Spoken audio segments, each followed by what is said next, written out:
Olá, alunos do oitavo ano A, aqui é o professor Thiago, trazendo mais um vídeo de matemática para vocês. Hoje eu estou trazendo aqui mais um assunto novo a respeito de gráficos, né? Lembrando que nós vamos aqui estar fazendo como sempre, vocês vão estar copiando aqui, ou vocês podem até imprimir essa folha e colar no caderno, caso vocês queiram também. E só vamos ter uma diferença, que vai ser aqui nos exercícios, vou até mostrar aqui para vocês já. Os exercícios vai ser do caderno do aluno, tá? Dessa vez eu não coloquei os exercícios aqui para vocês estarem fazendo do caderno do aluno do segundo bimestre, tá? E aí essas páginas que estão aqui, tá? 77, 78, 79 e 80, tá? E aí vocês fazem e mandam as fotos para eu dar uma olhada e marcar a nota de vocês, tá? Mas o resto é a mesma coisa, só vai mudar os exercícios, né? Então nós temos aqui os gráficos, né? Que a gente usa muito na estatística. E a função deles é apresentar resultados de uma pesquisa, né? Geralmente são pesquisas, né? Apresentar os dados. E ele tem que ser simples, né? Claro, e tem que ter informações verdadeiras.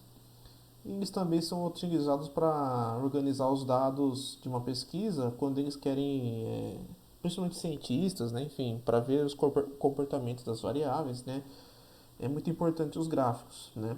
Então tem vários tipos de gráficos, tá? Tem as características de cada um e a gente tem que escolher da forma correta, né? Cada tipo de gráfico que a gente quer, né? Vamos aqui, a gente vai ver alguns tipos de gráficos que são os mais comuns e como que a gente vai acabar usando eles, né? Nós temos aqui o gráfico de colunas, talvez seja um dos mais conhecidos, né?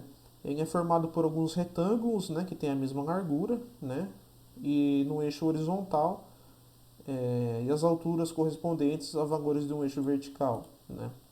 Então, por exemplo, aqui, ó, países mais populosos em 2015, né. Então essa pesquisa foi feita em 2015, mostrando quais são os países mais populosos do mundo. Nós temos aqui que a taxa está em milhões de habitantes, tá? Então aqui, ó, nesse eixo aqui, ó, é a população. E nesse eixo aqui de baixo, né, são os países. Então aqui temos que lembrar que esses números aqui, ó, eles estão em milhões de habitantes. Então, mas como tem aqui 1.397 milhões? Como não existe isso, né? 1.397 milhões.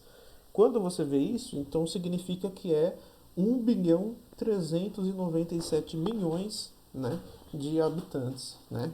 Por isso que a escala está em milhões. Aqui são 206 milhões, 320 milhões, 258 milhões.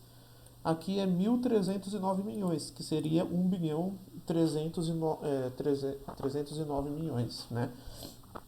Então nós vemos que são as colunas, né? Elas estão todas aqui no eixo horizontal, né? Só que a altura de cada coluna ela varia de acordo, né, com a informação, né? Então nós temos aqui que a China, nesse caso aqui, é a que tem mais habitantes, né? São 1.397 milhões de pessoas na China, isso em 2015, tá? Então, ó, você vê que o gráfico ele está indicando o ano, ele está indicando as informações de forma verdadeira, né, para você poder entender, né? Então esse gráfico aqui de colunas é muito utilizado, né? Nós temos também o gráfico de barras, né, que é parecido com o gráfico de colunas, só que ele é invertido, né? Os retângulos eles ficam aqui no eixo horizontal, né? Nesse caso aqui, ó, esse no eixo horizontal, né? Então nós temos aqui, ó, a extensão, países com maior extensão territorial em 2015, né? São os países os maiores países do mundo, né? Que têm a maior capacidade, enfim. E a extensão territorial está aqui nesse eixo de baixo, né? E os países estão aqui nesse eixo aqui de cima. Então tá invertido em relação a esse, é um gráfico de barras invertido ao gráfico de colunas, mas é a mesma coisa, né? A escala aqui está em milhões de quilômetros quadrados, né? Porque a área de um lugar, a gente viu até semana passada, né? A área é dada em metros quadrados, aqui está em quilômetros, né? Porque é muito grande, né? Aqui nesse caso são milhões de quilômetros quadrados. Então a Rússia, ó, ela tem 17,1 milhões de quilômetros quadrados. É o maior país do mundo, né? Os Estados Unidos tem 9,8 milhões de quilômetros quadrados. A China tem 9,6 milhões. de quilômetros quadrados, o Canadá tem 10 e o Brasil tem 8,5 milhões de quilômetros quadrados, né? Então a gente vê que tanto o gráfico de colunas quanto o gráfico de barras são muito utilizados pela facilidade, né, nas construções e pela clareza, né? Quando eles apresentam os dados, esses dois gráficos são muito utilizados, né? Nós temos também aqui o gráfico de setores, né? Aí nós temos ele com um círculo aqui, né? Vou até mostrar aqui, tem um círculo. E cada fatia desse círculo representa uma porcentagem, né? O círculo inteiro, ele é 100%, né? Então, quando a gente soma todas as fatias aqui do círculo, tem que dar 100%. Se não der 100% aqui, tem alguma coisa errada, tá? Então, a gente usa muito ele quando a gente quer relacionar os dados entre si, né, como um todo, e esse todo seria o 100%, né? Aqui, por exemplo, a distribuição da extensão territorial dos continentes. Então, a gente pega todos os continentes somados, tem que dar 100%. Então, nesse caso aqui, ó, nós temos a nossa legenda, né?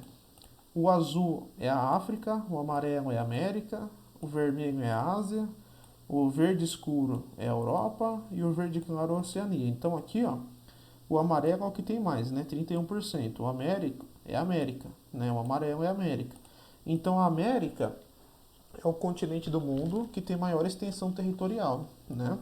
Depois disso vem o 24%, que é o vermelho. O vermelho é a Ásia. Então a Ásia é o segundo continente com maior extensão territorial do mundo, tá? Esses dados são de 2015, lembrando disso, né? Depois tem 22%, que é a África, né? Depois aqui 17% é a Europa e depois por último a Oceania, que é 6%, que é a menor a menor distribuição de extensão, menor extensão territorial, né? Então esse gráfico aqui é o gráfico de setores. Tem gente também que chama esse gráfico de pizza, né? É muito conhecido como pizza também, né? Então ele é muito utilizado também, né? Lembrando que cada fatia desse círculo, né, você somando tem que dar 100% aqui, tá? Nós temos também aqui esse gráfico de linha, né, que também é bastante usado, que ele vai ter dois eixos, um horizontal e um vertical, né? É parecido até com o plano cartesiano, na verdade, né? Muito parecido, porque aí, ó, são dois eixos, né? O eixo de cima, o horizontal e o vertical, né? No plano cartesiano seria o x e o y, né? Mas é muito parecido, ó. Nós temos aqui a estimativa da população mundial, né? E aqui embaixo nós temos os anos, né? Tá aumentando de 10 em 10 anos. E aqui, ó, nós temos a população em bilhões. Aqui a escala está em bilhões de habitantes, tá? Então, em 1995, tinha 2,8 bilhões de pessoas no mundo. Em 1965, tinha 3,3 bilhões de pessoas, né? Em 1975, tinha 4,1 bilhões, né? Aí tá indo, ó, cada ano tem um número aqui, né? Até 2015, né? Então aqui, ó, no eixo horizontal, nesse exemplo aqui, né, estão os intervalos de tempo. E no vertical são as frequências, né, da escala aqui, né? Que aqui nesse caso é a população que está em bilhões de habitantes, né? Então esse gráfico aqui também é muito utilizado. E nós temos um aqui, né, que é o histograma, que já não é tão utilizado, mas ele é muito importante também, né? Quando uma variável tem os valores indicados por classes e intervalos, né, a gente usa ele. Ele é parecido com o gráfico de colunas, mas cada coluna ele representa um intervalo de valores. E esses valores eles são contínuos, então essas colunas aqui elas vão sempre ficar agrupadas. Então, para vocês distinguirem a diferença, para vocês saberem a diferença desse aqui, do histograma, e do gráfico de colunas, a diferença é que esses elas são separados, tá vendo? Ó?